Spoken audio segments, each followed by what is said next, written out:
আসসালামু আলাইকুম ভিউয়ার্স, চলে আসলাম ফরিদপুর উপজেলা ধানের হাটে। সকালবেলা ভোরে রওনা দিছি। তো হাটে এই বৃষ্টির মধ্যে এসে পৌঁছালাম।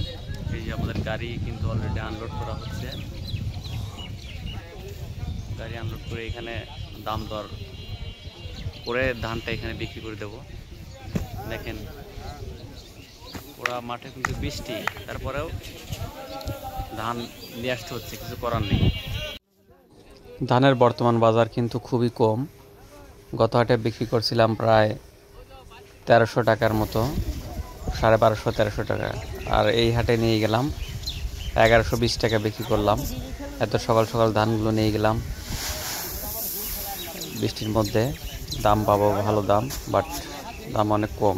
1120 টাকা করে বিক্রি করলাম। দেখেন এত বৃষ্টির মধ্যে কিন্তু ধান কেনা বেচা ঠিকই হচ্ছে। তো আমরা সকাল সকাল নিয়ে গেছিলাম ধানগুলো, যে গাড়ি থেকে আনলোড করতেছি।